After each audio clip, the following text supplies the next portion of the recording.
Well, hi there. This is Bob Kramer. Welcome back to another episode of Kramer's Garage. In this video, I'm going to show you guys how to rebuild the brake calipers on your motorcycle. So I'm working on a 1983 Honda Goldwing, but the same process will apply to most of the motorcycles out there. So why am I rebuilding my brake calipers?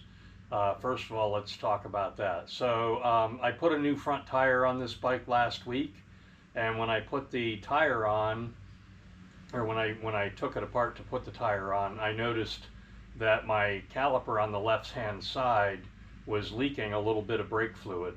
It was wet around the piston. So anyway, so that prompted me to buy a brake rebuild kit, and I bought the kit from Brake Crafters, and here's the kit.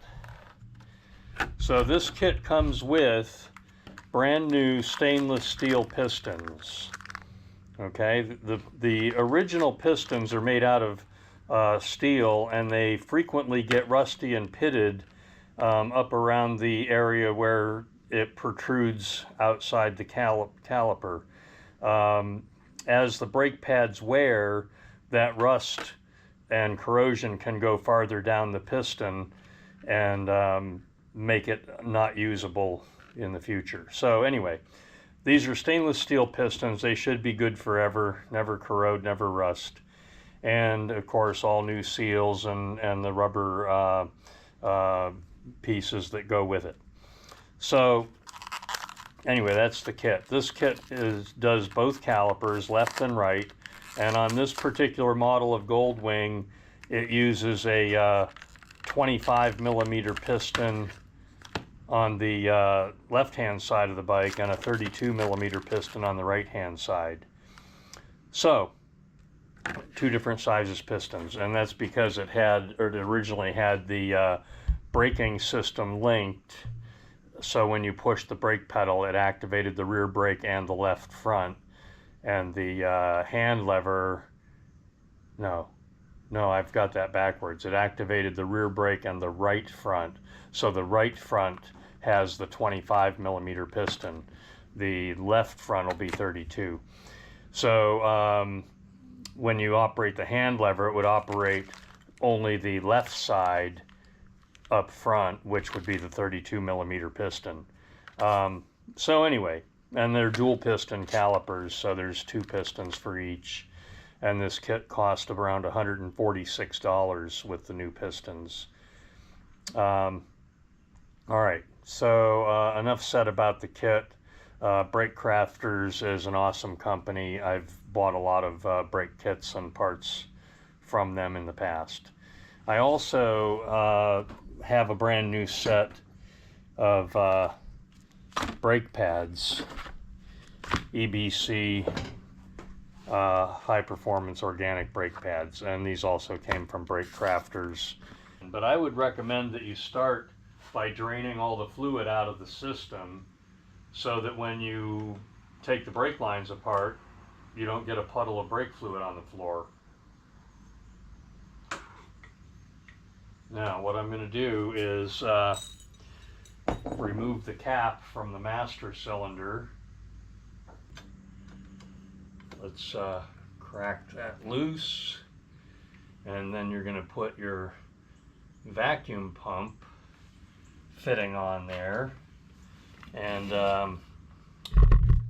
I have taken a block of wood and cut a hole in it to hold the canister, the fluid canister, and then here's my vacuum pump. So once you have everything connected, you simply pump that up, get some vacuum on it. I'm up to 25 inches of vacuum or something. So anyway, then make sure your connection remains secure. I just hold it with my finger and then loosen that, and you'll see the needle go down and you can see the fluid coming out. I think you can see it coming out. Once it's loose, you can just take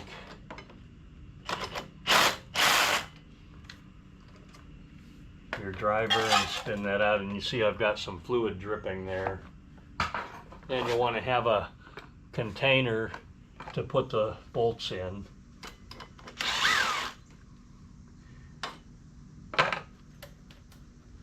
One of them is 14 millimeter and the other one is 12.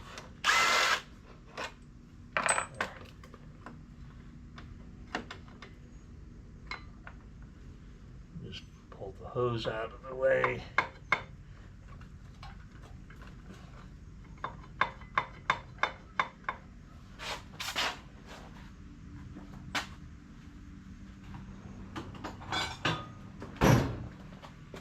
If it's difficult to take out, you can put a pry bar in here and just pull it right out. There's the caliper. We're going to put that up on the bench. Okay, I'm going to repeat that process on the other side of the bike. Okay, so I've got both calipers out on the workbench, and I'm going to go ahead and take them apart. If you've never done this before, I would recommend that you do them one at a time. Get one, take one apart, put it all back together, and then do the second one.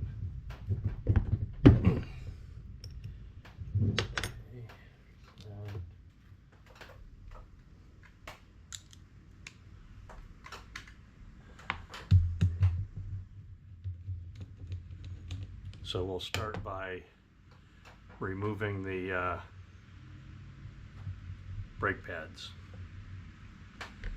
And I would recommend that you lay your parts out on the workbench in the order how you take it out. And you'll put it back together in the reverse order. These pins hold the brake pads in place.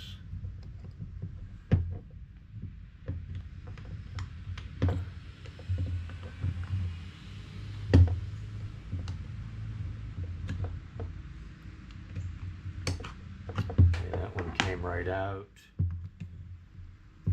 There we go. There's a spring under the brake pads, so you may have to squeeze that with your fingers a little bit while you pull the pin, because the spring puts a little tension on the pin. All right. There's the pins. There's the brake pads. As you can see, these brake pads still have some life in them. But since this one was actually, let's see, was this the one leaking? This was, yes, this was the one that was leaking. It's on the left side of the bike, and this is the 32 millimeter one. So that's the one that was leaking. So those pads are probably contaminated with brake fluid anyway. So I'm going to, but anyway, I was going to replace them anyway, regardless. They're getting replaced. Now there's an anti-rattle spring in here that prevents the brake pads from rattling and chattering. So what you can do, well, I'll do that after I take the pistons out. Now, since this is a dual piston caliper, if you just put air in it right here at the banjo bolt connection, it'll blow one piston out and the other one will remain stuck in there. So what I do is I put a block of wood in there so the piston won't fly out. And then you can put air in it like that. And now both pistons have extended out of their bore. Okay? And since I'm putting new pistons in, if I was going to reuse these pistons, I would be trying to be very careful not to damage them, but I'm putting new pistons in, so I'm going to go ahead and grab these with needle nose and just pull them on out. And as you can see, some brake fluid just came out with it. All right, then these little rubber boots on that slide pin, that pin slides in and out like that. And as you can see, the rubber boots on here are destroyed. They've decayed. I last rebuilt these calipers 9 years ago. I did the original restoration on this bike 9 years ago, and at that time I rebuilt the calipers. Okay, so I'm laying the boots next to the pin. There's the pin. Hope you can see that. So I put the pin there, I put the two boots that go with it next to it. So when I reassemble this, I'll get the appropriate parts out of the parts box. All right, next thing we want to do is take out the bleeder. We need an 8mm.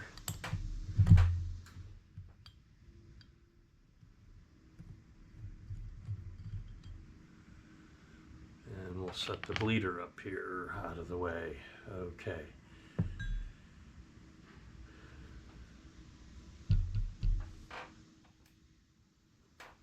And then I'm going to go in here with a pick and take out the rubber pieces.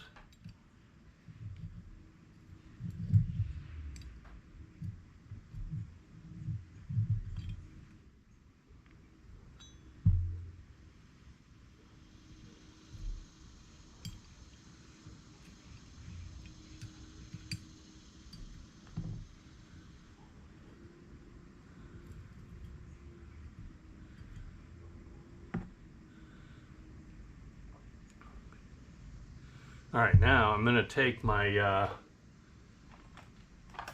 one of my picks, this one. So this pick, I've ground the end of this, or filed it actually, to make it into like a flat blade. And I use that in here. I don't know how well you can see this, but anyway, I use that in here to scrape corrosion out of the grooves. So these grooves in here frequently develop some corrosion, and if they're not completely clean of corrosion and debris and whatever might be in there, and you've got two of them. One is the actual piston seal, and then there's another one that's a dust ring, basically to keep dirt out of the caliper and piston area. Now these are pretty clean because this bike's been in continual use ever since its last rebuild, which was 9 years ago, was the last time I rebuilt these calipers. So it's been in continuous use. So when a bike's in continuous use, there's brake fluid in there all the time, and you generally don't find a lot of corrosion. When a bike has been sitting for years, that seems to be when moisture develops in there and corrosion develops. And I think also when you apply, every time you apply the brakes, the calipers of course get warm, sometimes really hot, and once they get hot, if there's any moisture in there, it'll get evaporated out. But when the bike is just sitting, any moisture that gets in there will stay there and cause corrosion. When I first bought this bike back in 2015, it had been sitting outside in somebody's barnyard for about 3 years. So these had a lot of corrosion in them back then. But of course I rebuilt them at that time, and they've been good ever since in continuous use. Okay, so here's my ultrasonic cleaner. I use this quite often. It does a great job of cleaning carburetors. So I'm just going to drop the caliper in there, like so. And I'm going to drop all the small parts in next to it, like that. Now, as you can see, my fluid did not completely cover my caliper. So what I'm going to do is I'm just going to add some distilled water. And what the cleaner that I use is a cleaner that's made for cleaning carburetors. I'll show you what I have in it. I'm using this ultrasonic cleaning solution, and this is for carburetors and various other things. It's supposed to be diluted 4:1, so since I just poured some water in, I'm just going to put in a little bit of this. The fluid that's in here has not been used very much, So I'm continuing to reuse it. When it gets really nasty and black, I gotta fold the handle down. There we go. Okay, when it gets really nasty and black, I'll drain it out and put fresh in. Okay, so I'm going to run this for about 15 minutes. There. Put a lid on it.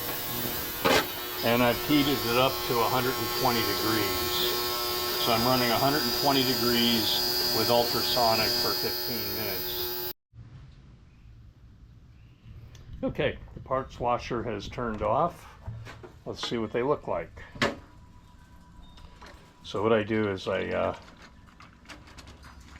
rinse them. So first of all, we're going to rinse that in a bucket of clean water.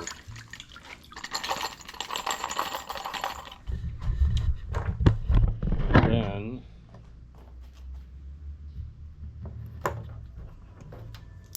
take an air hose and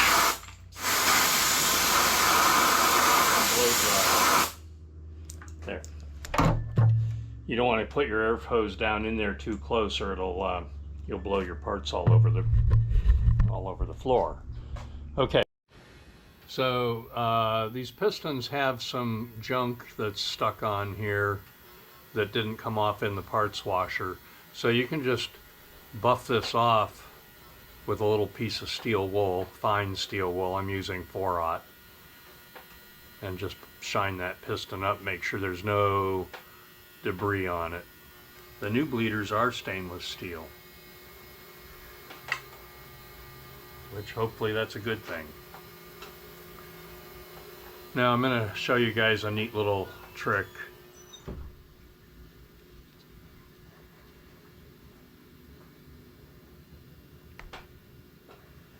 If you take your bleeder and wrap it with 2 layers of Teflon tape, don't let the Teflon tape overlap the bleed hole, just wrap the thread. The reason for this is when you go to bleed the system with a vacuum pump, it will when you open your bleeder, the vacuum pump will suck air around the threaded area. So if you have some Teflon tape on there, it sucks less air around the thread, and it'll suck the fluid through the bleeder instead of sucking air around the thread. I'm going, since I have the Teflon tape in my hand, I'm going to go ahead and wrap both of them. I go around twice, get 2 wraps on there. Alright, now I'm using the parts tray that came with the brake kit to hold all the new parts. So all the new parts that I'm using for this caliper are in the parts tray. Now let's take a look at the caliper after cleaning. If you see that there's still corrosion or anything down in that bore, you could go in there with some Scotch-Brite and clean that out better with a Scotch-Brite pad. I would not use steel wool inside the bore. But these are pretty clean. I think just wiping it with the rag is completely adequate. But I could buff those out with some Scotch-Brite and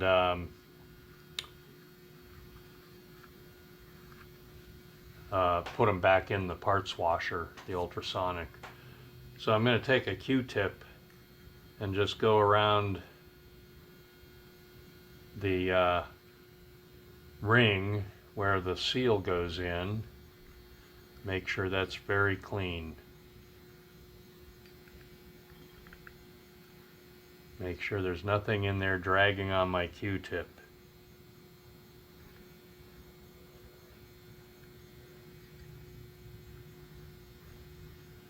Okay, so I'm satisfied that everything is very clean, and at this point, if you are trying to do a concourse restoration or showroom new restoration, this would be the time to repaint your caliper. I'm not going to repaint my caliper. I'm going to leave the patina, if you will.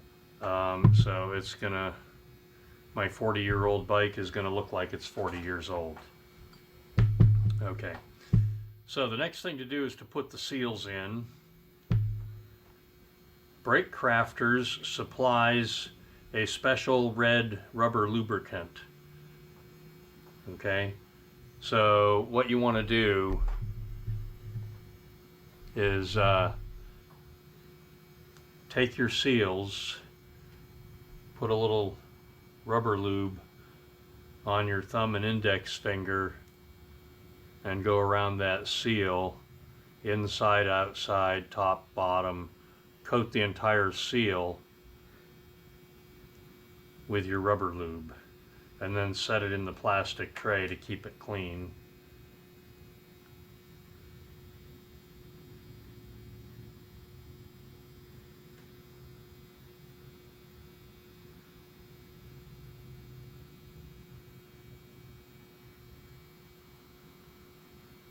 And same with the dust seals.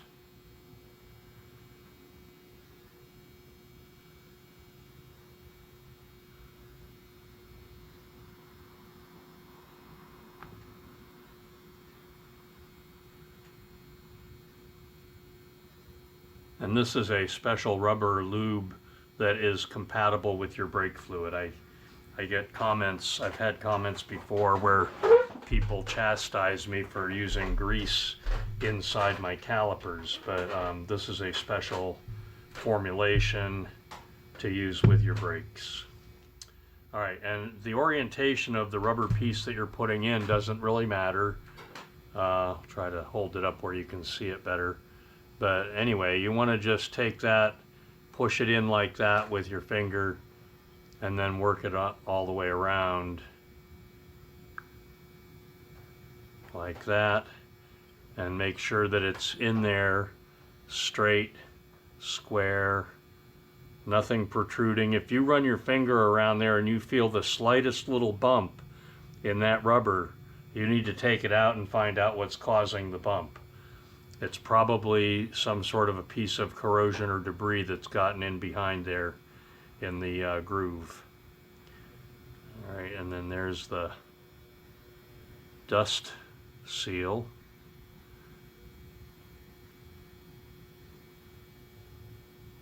Make sure that the dust seal is thinner, it's easy to twist. So just make sure that that's in there smooth. Okay. And then wipe that with a little dab of rubber lube. All right, so all the seals are in. So then you're going to take your rubber lube and just wipe a thin smear on here. I got too much there. I'm going to take some off. So just put a thin smear of rubber lube on both pistons.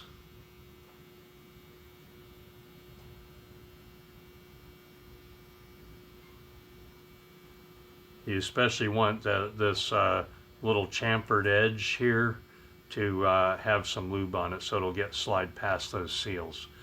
All right, so once you've got those lubed up, you're just going to take your piston and go like that and wiggle it a little bit, twist it a little bit, wiggle a little more, twist a little more, try to keep it straight. There, okay, it just went past the seal, I think. There, okay, do the second one. All right. Now the next thing we're going to do is put this pin back in, and there's two pieces of rubber associated with that, and you need to put just a tiny bit of rubber lube on there, and these go in here like that,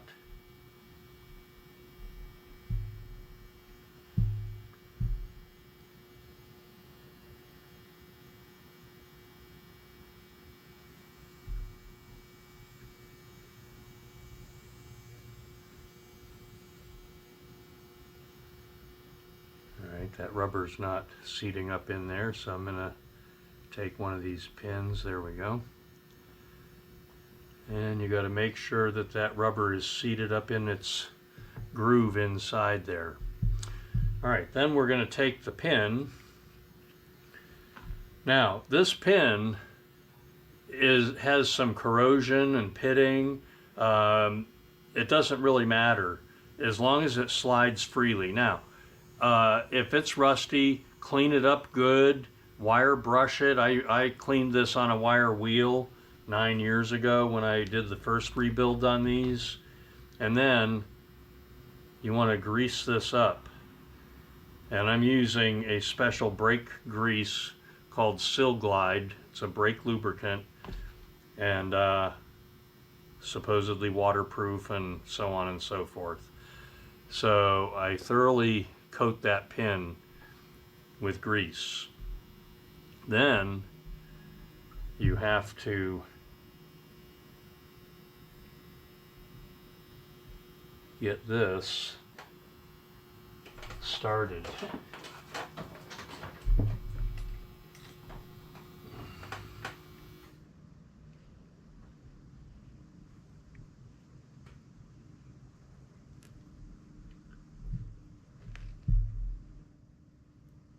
There. Ah.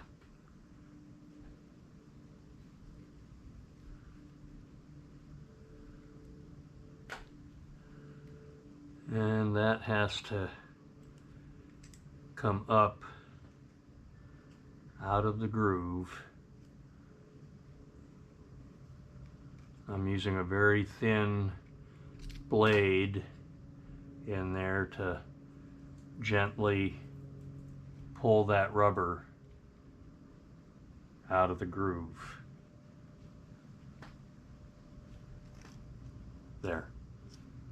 All right, once it's out of that first groove, you can then proceed to wiggle this a little. Pressure, little pressure, a little wiggling, twist it a little.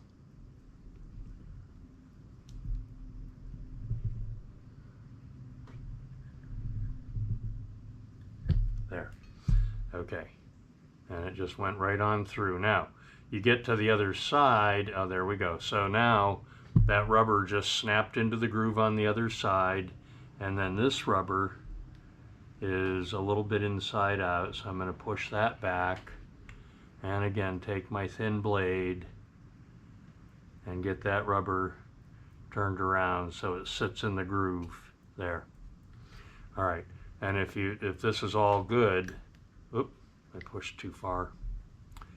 Oops. There. Okay. If this is good, so that pin now can just slide freely.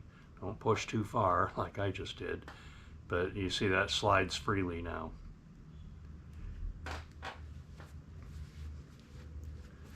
All right. Then the next thing we want to do is put in the anti-rattle spring. It goes this way. Yeah, there's a hole out here. Spring tab goes in the hole. So that you should be able to push those in easily. Let's do it one more time.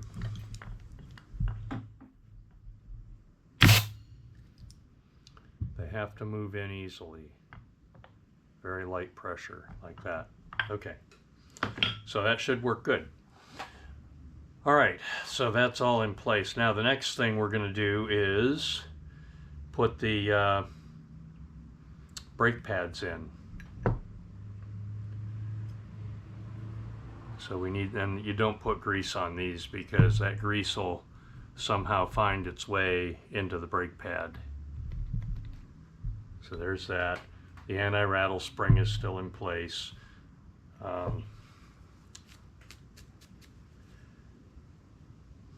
Don't get grease on the brake pads.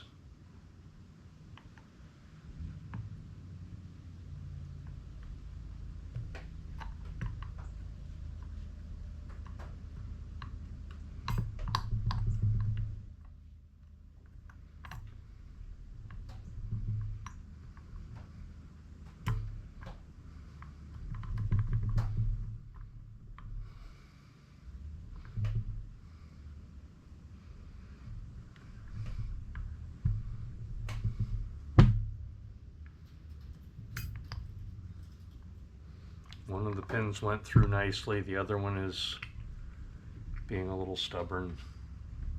There, okay. So you get both pins in like that, first brake pad, and then the second brake pad. Second brake pad needs to be out like that.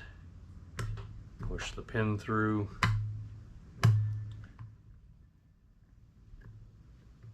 Push the second pin through.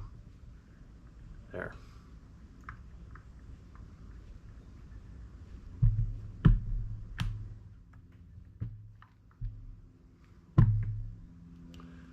This is the retainer for the pins. And this is the bolt. I didn't clean the bolt.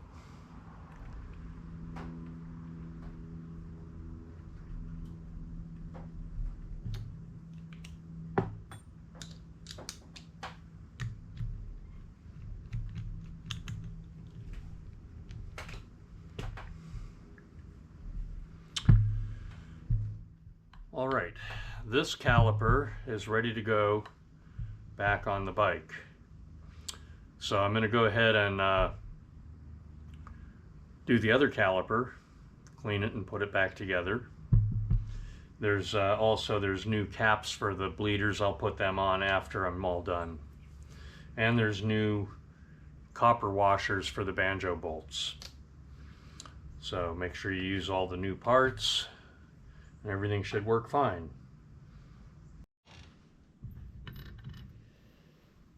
All right, the calipers are all together and I'm ready to put them back on the bike. So first thing we need to do is there's a hole right here that needs to be cleaned out a little bit. Now, if there's any corrosion or crap in here, you're going to need to get a bore brush, like from a rifle cleaning kit, and scrub that out good. But this one's pretty clean, and when I had the front wheel off last week, I actually cleaned this piece pretty thoroughly. So it's pretty good to go. So this pin, the brake slides in and out on this pin. So we're going to grease that with the brake grease.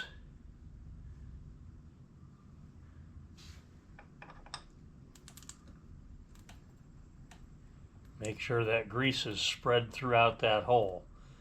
Okay, that's the first thing. Then there's a rubber boot that goes on here, like that.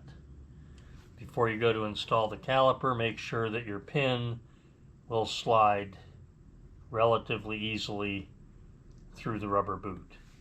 Okay, so the hole is greased, the rubber boot's in place. That's step one. All right, now we take our rebuilt caliper and you have to set it into the spokes on the wheel, right side up. I'm putting it upside down. Okay, make sure it's oriented the right way. Spread your brake pads open, slide it up over the disc.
Now this has to be able to move freely back and forth like that.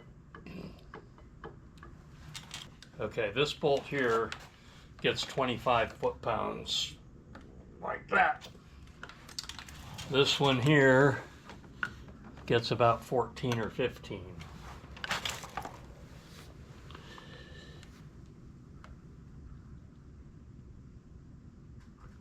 Like that. Okay.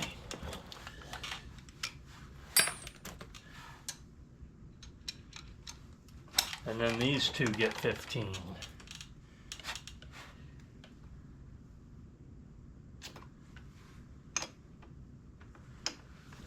That's foot-pounds, not Newton meters. 15 foot-pounds. 15, 25, 15. All right, so that side is together. I'm going to put the other side together the same way, and then we'll bleed the brakes. Okay, I'm ready to do the brake bleeding. Both calipers are back on the bike, and so the first thing to do is get some .3 brake fluid.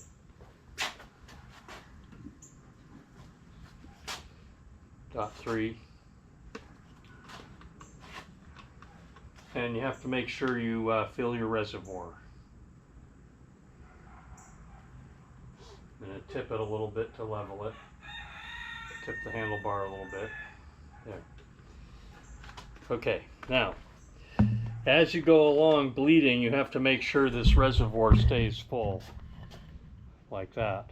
Have the 8mm wrench in place.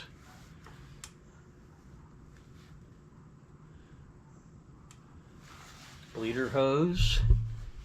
As you can see, again, I'm using my block of wood to hold the canister, and then I get the vacuum pump and we simply pump this up.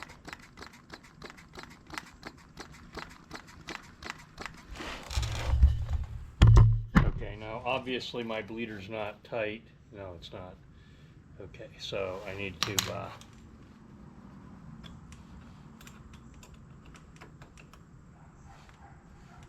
there. Okay, there, I tightened the bleeder.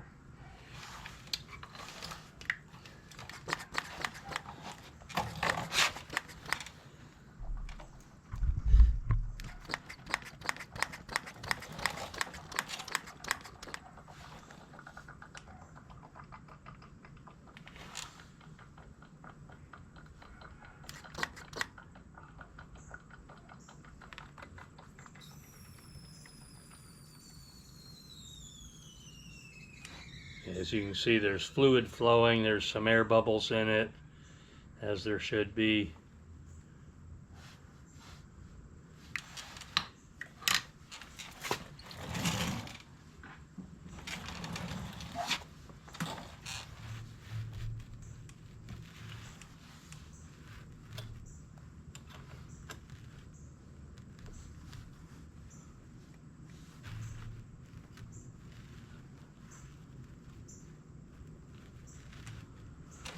Alright, so now I'm going to go check the reservoir. The reservoir is low. So I'm filling it back up.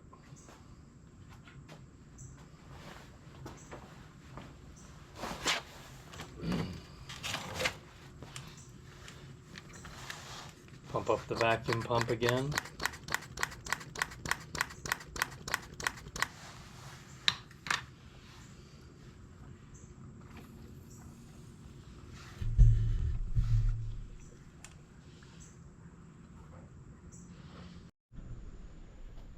Okay, once you've pulled vacuum on the system with your vacuum pump several times and you've gotten fluid flowing and very little air flowing, then the next step to bleeding your brakes is to use your lever, and you're going to pump your lever to build up some pressure, and then you're going to hold the lever in while you open the bleeder, which will let more air out and let more fluid into the caliper.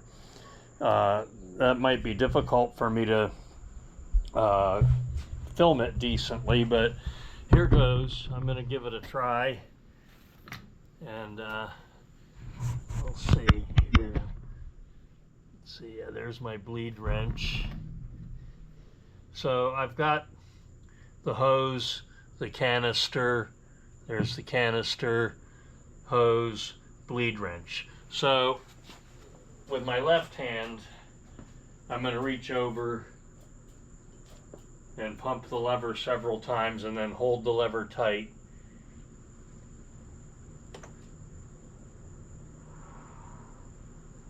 And I'm going to do that several times.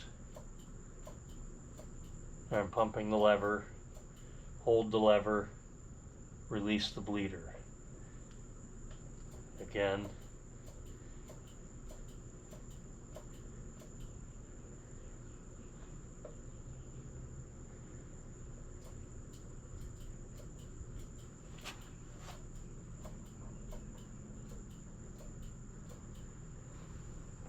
If you have a helper for this part of the job, that makes it a little easier.